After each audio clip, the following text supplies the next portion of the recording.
Hi Virgo, welcome to your 2019 astrological overview. I'm Raina, and my intention with this video is to provide you some of the longer range transits. Some of these have been in play for years and some more recently, and look at how they have been impacting your particular chart. And obviously, this is a general reading. This is for Virgo Sun and Virgo Rising individuals, but it is a general reading because everyone has their individual natal chart based on the time that they are born. And even minutes can make a difference in terms of the cusps of the houses and what signs are in, what planets are in those houses and things like that. But this gives us something to go on, something that perhaps will be happening for you, at least some of these transits in the general time frame that I talk about. But just realize that this is a general reading. If you'd like something tailored to your specific time of birth, please visit my website. I have links below to two of my natal chart readings. One of them, the longer one, is on sale, 20% off until the end of 2018. But if you can just understand that about the general quality, I will proceed. I have the moon in Virgo, so I understand about, being very concerned about details and trying to wrap your brain around something, but I feel like I have to remind people about this. So I feel like this is a very interesting situation that you are currently going through, because a lot of the activity in 2019, I want to say one thing, that I am talking about some of these longer range transits, but I am going to also mention the eclipses, which are powerful new moons with the solar eclipses and powerful full moons with the lunar eclipses.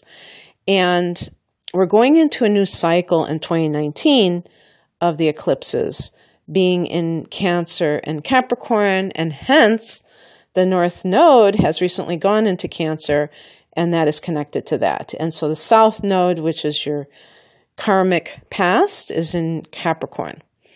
Well, a lot of the energy is in the area of the fifth house, where Pluto has taken up residence for the last 10 years. And this is an example of when I talk about timing, some people may not have had Pluto in their fifth house for the past 10 years. Maybe it came a little bit after that. Actually, now it's approaching 11 years. And Pluto has a 15-year transit through one sign. Pluto will be going into Aquarius in 2023. So as you can see, we have several more years of this. And Pluto in a house is a very powerful transit that is kind of bringing things up to the surface that may have been kind of shoved down deep inside of you. And, there's a purging effect with Pluto.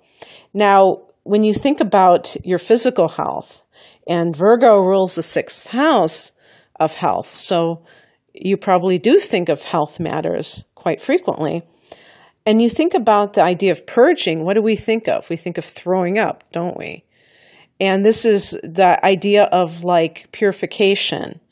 But in the process of purifying yourself, you can feel kind of like not so hot because the toxins are coming to the surface.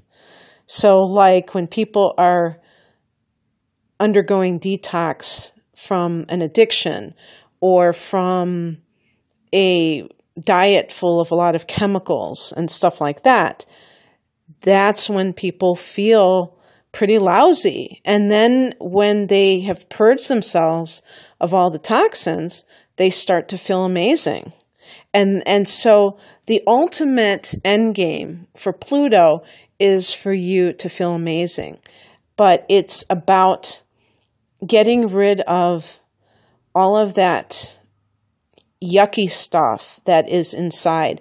And this will depend on what house it's in. So in the 5th house, it has to do with issues surrounding love and sometimes issues surrounding children. And this can be, it can run the gamut, how it might affect you personally. I can give some examples, and one of them would be having Pluto in the 5th house is the issue of love, and just in a very general sense of, do you feel worthy of being loved? Is there something inside of you that has always felt unlovable? And have you had a lot of hurt in this area? And I would say, even though this is not the house of family, and that's the 4th house, I think that it could still come up for you, things related to that feel like the past informing the present. And that's just simply because we can never divorce ourselves from other areas of life. Everything is interconnected as far as I'm concerned. And even if there's not like a major transit going on in another house, that area of life can still be something that is affecting you. Of course, in your case, Virgo, you do have something major going on in the 4th house of home and family. You have Jupiter there, but Jupiter is going to be a benign influence in the sense that it is not really challenging you the way that Pluto is. In Vedic astrology, they call a planet like Pluto and planets like Pluto and Saturn malefics. And to me, and Jupiter and Venus are benefic planets. To me, that is too simplistic. And pardon me, I'm not an expert on Vedic astrology, so maybe I'm being arrogant for making that pronouncement, because I might not know what I'm talking about. But I don't like the idea of saying that is good, that's bad. To me, that is automatically too simplistic, because some things that seem good end up being not so good, and things that seem challenging could be in the long run the best thing for you. So we have to transcend binary thinking, dualistic thinking. Okay? So anyway, in this 5th house of love, we're also talking about creativity, and we're talking about the inner child. It's also about children themselves, conceiving children, and the inner child in all of us, and our childhoods. You know what? Yeah, it can relate to our childhoods. I take that back. It can. And as a matter of fact, with Pluto in this house, if you have had any kind of trauma in childhood, and perhaps have even been afraid to start a family, you may connect the dots during this time frame. Of course, we're talking about 15 years, so I hope that your eggs don't dry up, or if you're a man, you don't have anything to worry about, I guess. But if you're a woman and you are trying to heal from something from the past, but you're also kind of ambivalent about having a child, and part of you wants to, you may feel like you're on a clock and you have to do things in a certain way, and you can't just allow limitless time for making that decision. But it is important to really look at the past and look at your life and how things have turned out, because sometimes people want something because other people have it, and it's not necessarily what they want. And I think with Pluto in this house, you can see if you feel like you've become overly serious and you don't have that joy in your life, this could be a great time to kind of unearth that, unpack that, and figure out where it all went wrong. And usually, you could see that there was a traumatic experience or a series of them.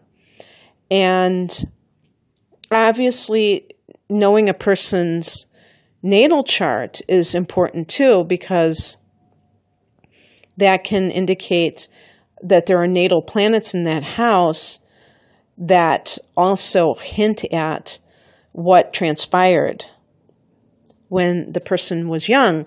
And this can inform a lot of their reactions.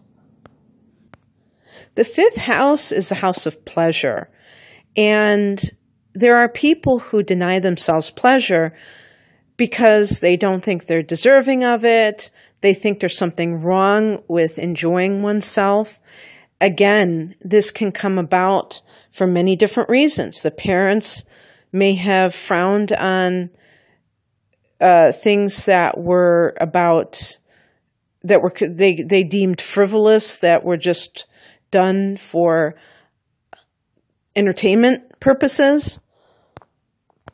Parents can be out of touch with their inner child too and pass that down to their children and have that sense of like life is all about work. If your natal chart contains Saturn, this can be something that you have been dealing with for your whole life. This idea of, is pleasure something that is necessary?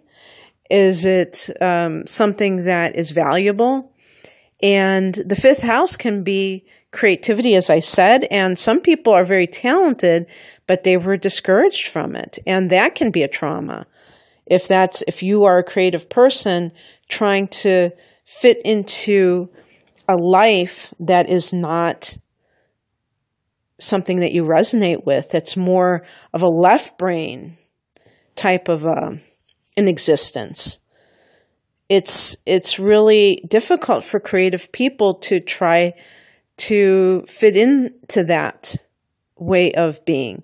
So a lot of what happens is when you get discouraged from being who you came here to be, you can get lost within yourself.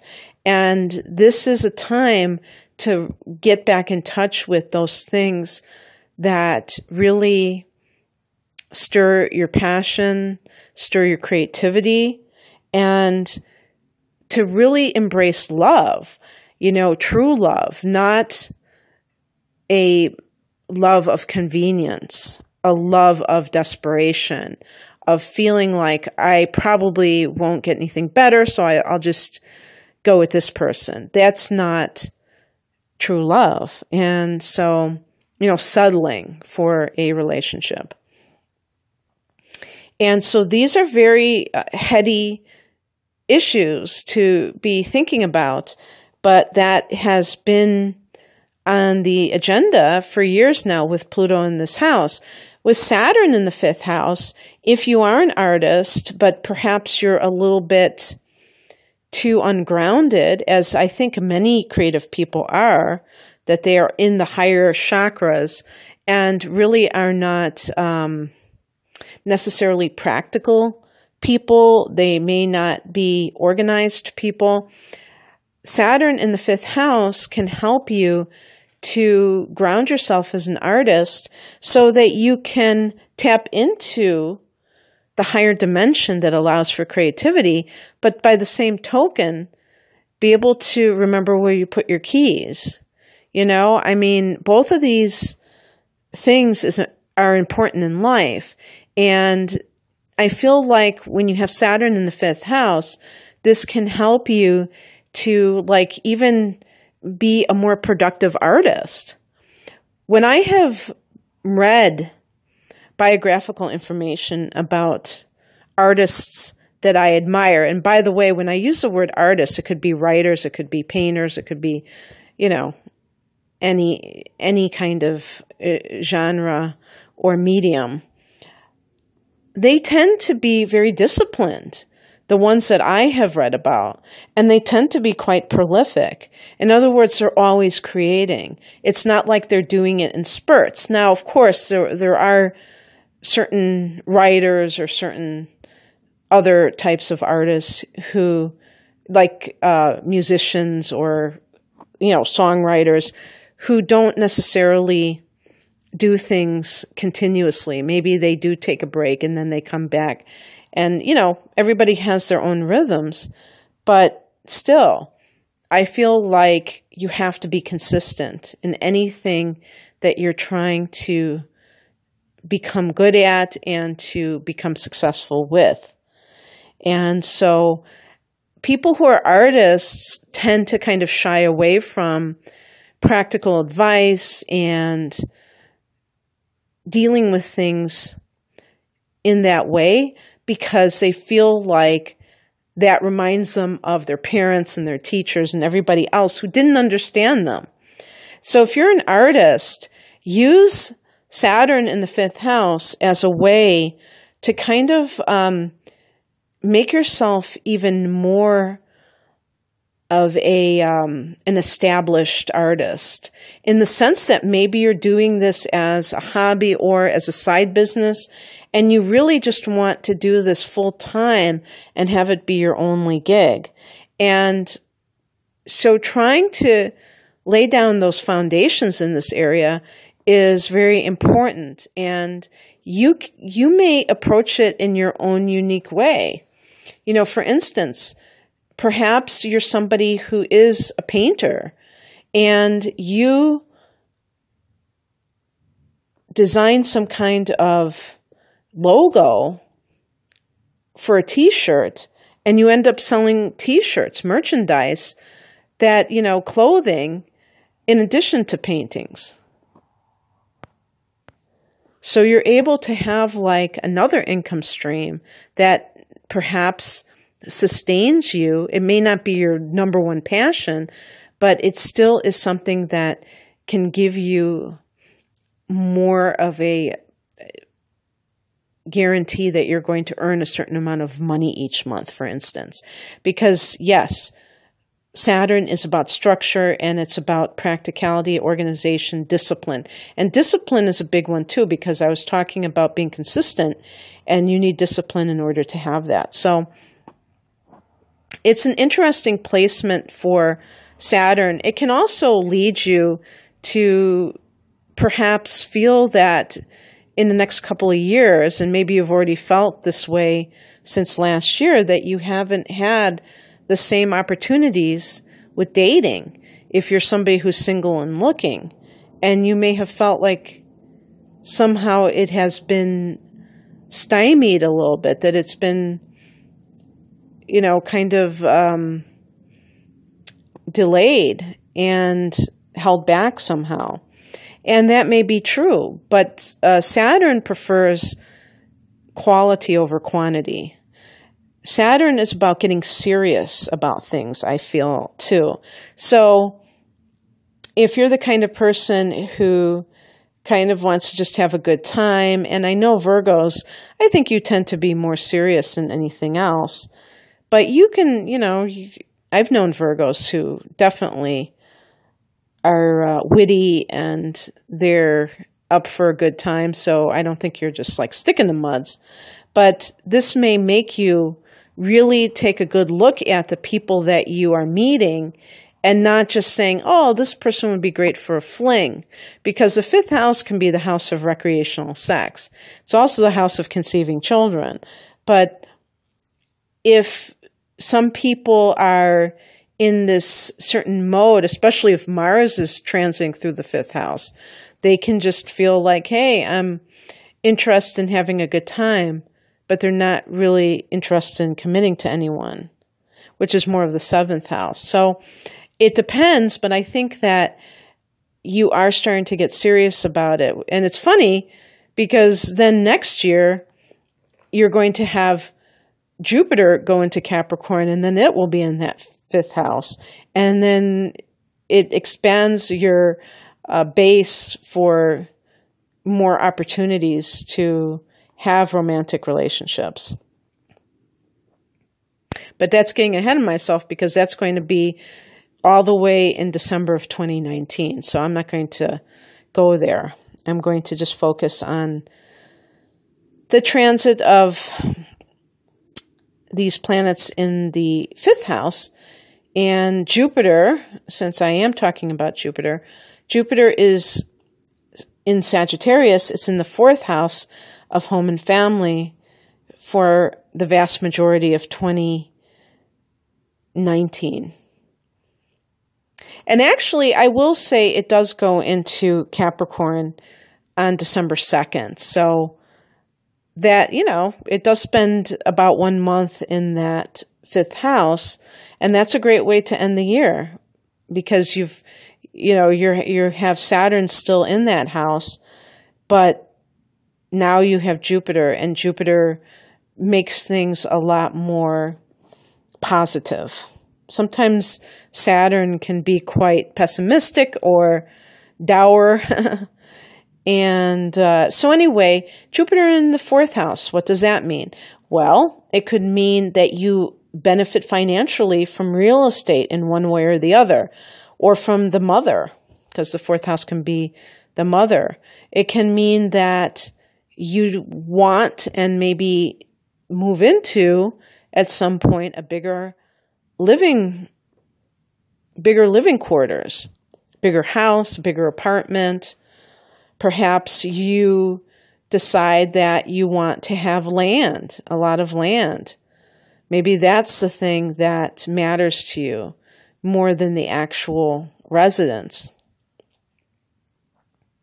Jupiter's all about freedom, and freedom of movement is certainly part of it. And in the 4th house, that can mean different things to different people. Some people don't want neighbors, or they want them very far away from them.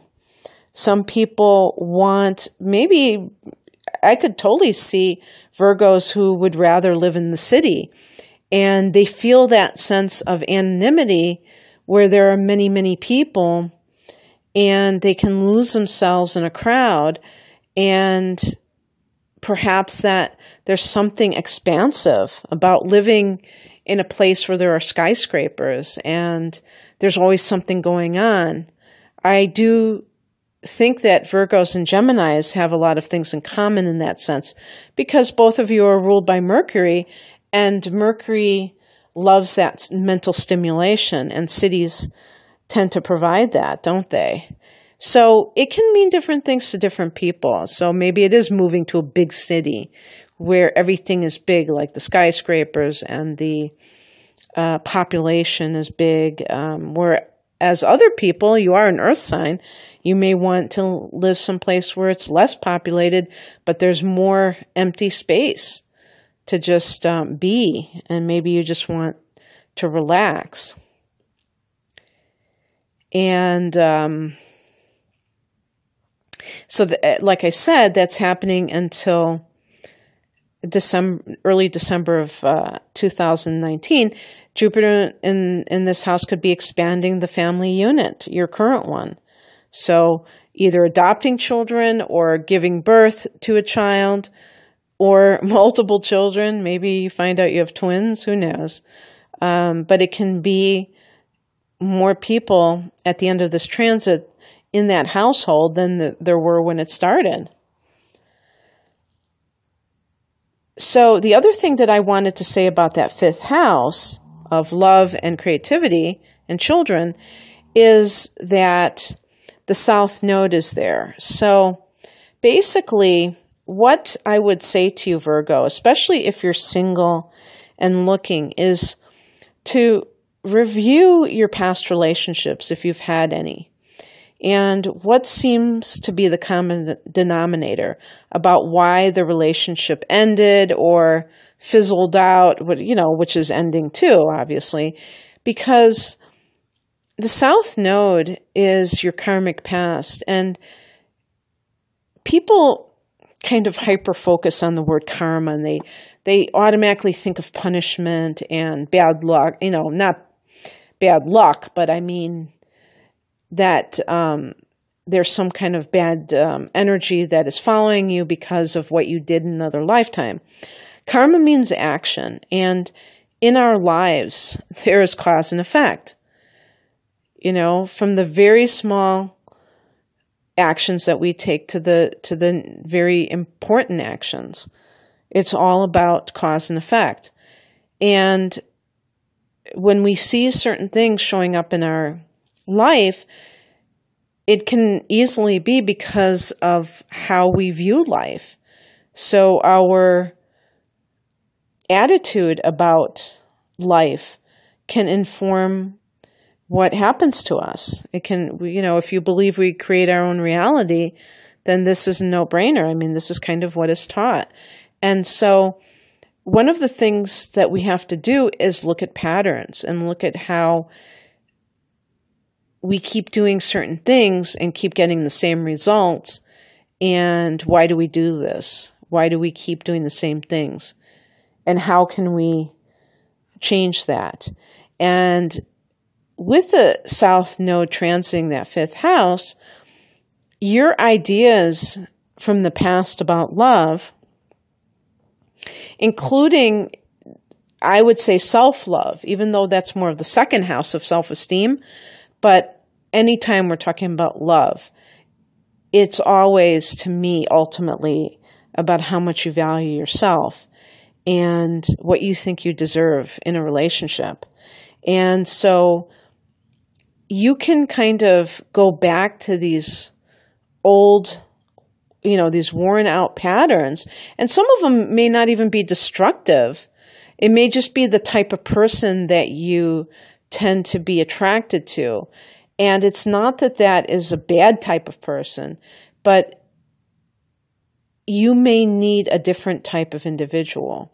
If you're attracted to people who are kind of flighty, and you find them very enticing because they seem like they're hard to pin down, and there's something, elusive, and that quality for some reason kind of like attracts you, and there could be different reasons for that. You may realize that type of person, it's not that they're a bad person, but they may have commitment issues, or they may simply be the kind of person who's too busy, too self-absorbed to really give their all in a relationship, and you need to find a different type of individual. But because it's such a well-worn pattern, it may be tempting to fall back and to do it yet again. And this is the challenge. I think it's almost like a cosmic test of the South Node in this fifth house. Same thing with artistic vision.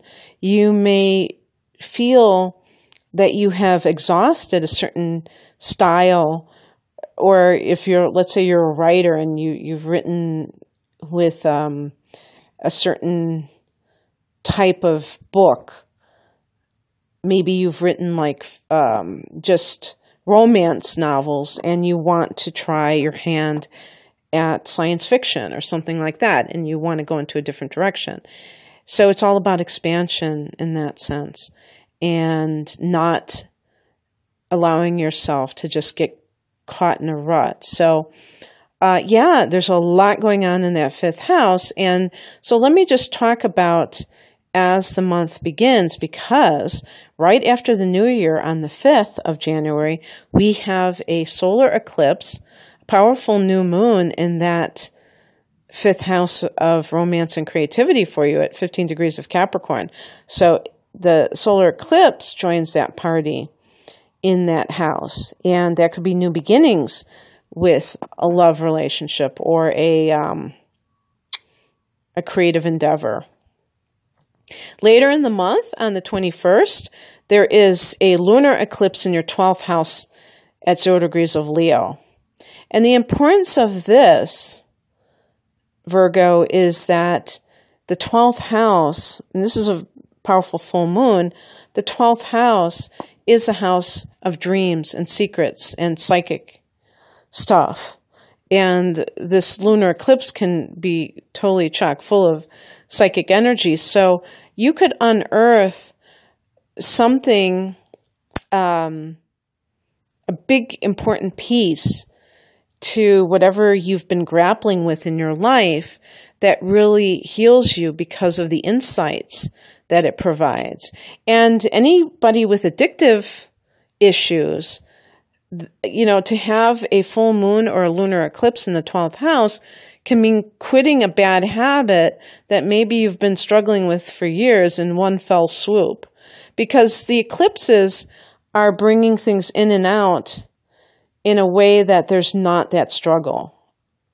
And so, again, because they're tied to the nodes, this is about fate stepping in, you could say, or destiny. The very next day after that new moon, I've written it down. I think I stuck it in there, but I stuck it in the wrong place because I should have mentioned it after the new moon on the 5th. The very next day, we have Uranus direct in Aries. On January 6th at 28 degrees of Aries, this is your 8th house.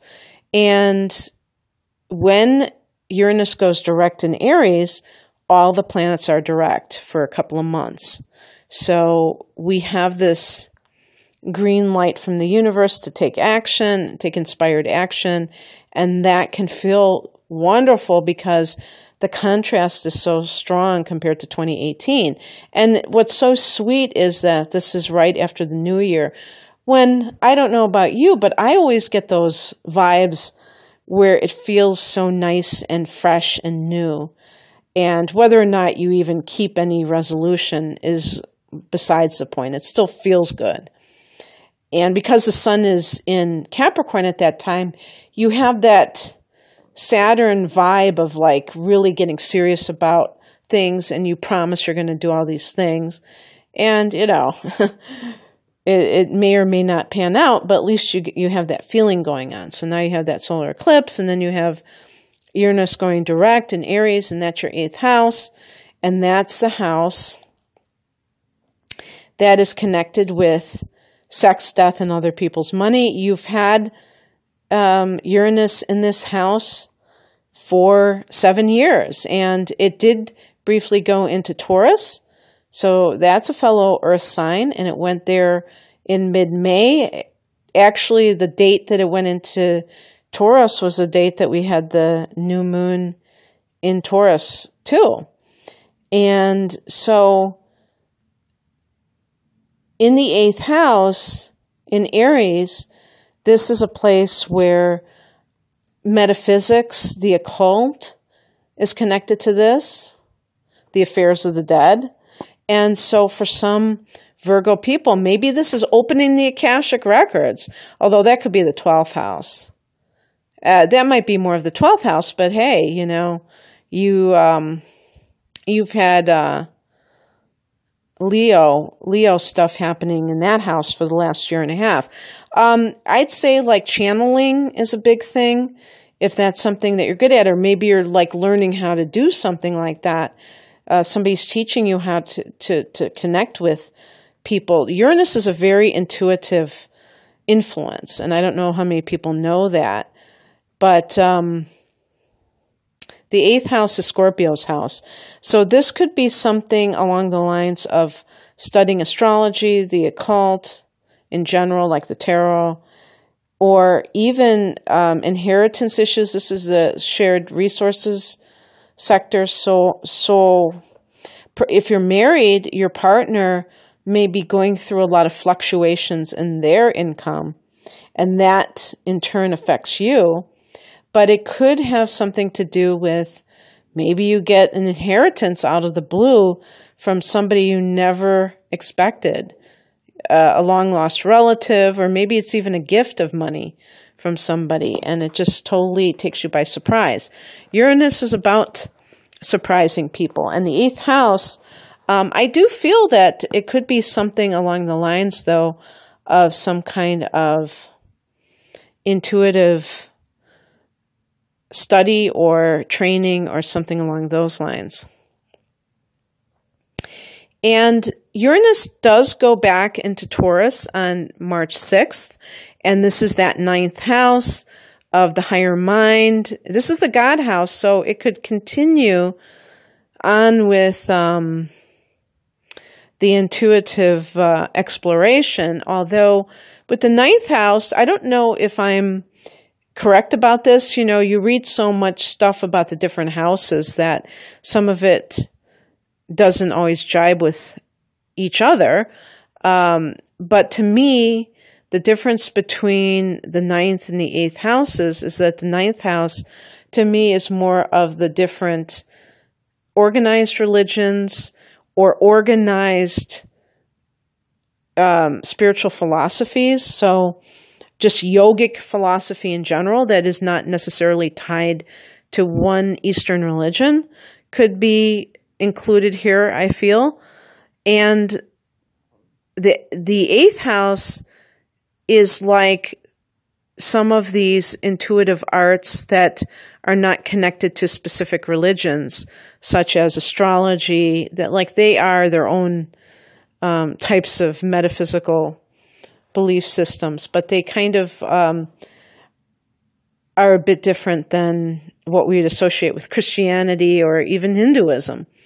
So the fact that you have Uranus going into both of these houses means that you may decide that you want to be an astrologer, but you want to make some connections to other belief systems, and same thing with any kind of energy healing work, even though I might sometimes associate that more with the sixth house of health, because sometimes people are working on people's physical conditions. But definitely, by the way, the eighth house can sometimes be like psychology. So perhaps you're learning about how the tarot connects with your mind and how astrology can produce different types of consciousness, studying the different psychological templates, the 12 sun signs and how they differ in this area. And also with Uranus in the ninth house, I think I read somewhere where they said, be careful of strange cults that you could get involved with. I don't know if that was that or Neptune, because Neptune could certainly tempt somebody. Maybe they get deluded into joining some cult. But with Uranus, you could get exposed in the ninth house. You could get exposed to some sort of a group that is very eccentric, and in some cases, their beliefs may be very out there. I was thinking of Urantia, is that how you say it? Something like that. I don't know if they are actually a group. I think they have a society. But also, this can involve travel. But you may be kind of attracted to very strange places to travel. In other words, traveling to places that people don't typically travel, and therefore you have to be concerned about safety. So going to Antarctica, I don't know, I'm kind of being silly. Actually, come to think of it, this may be a situation where travel in and of itself has a freeing effect on you. Maybe some Virgos decide to be digital nomads. And by the way, technology is associated with Uranus. So that could certainly be the case for some of you, that you ditch the 9-to-5 job, the office, and you travel and you're making a living with your laptop. And there's also the possibility that you totally change your belief system. That let's say you're raised as some organized religion, and that has always, maybe that was okay for a while, and these ideas are coming into play. Now again, that's Uranus coming from that eighth house. So maybe that is, showing that you develop more of a metaphysical understanding, or maybe you have some kind of mystical experience when Uranus is in the eighth house, and then it goes into the ninth house and you change your core beliefs. I'm going to end this talking about the North Node transiting your 11th house. in the sign of Cancer, because I think that this is really quite exciting for Virgo. The 11th house, in addition to being the house of hopes and wishes, is a house of friendships and group associations. And this can be a time in the next 18 months that you meet people. Maybe you find your tribe. You know, the North Node is destiny coming to call. And so you may meet some very pivotal individuals in the next 18 months who comprise important people in your life on a social level, or even like something more serious than social interactions. Maybe a group that really has strong meaning for you and that helps humanity as a whole.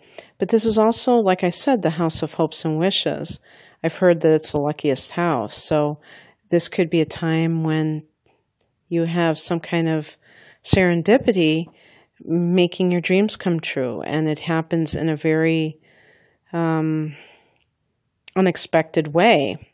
Uranus is the ruler of this house. So there you go with that kind of surprise, those surprises coming to you. But it might be very fortunate.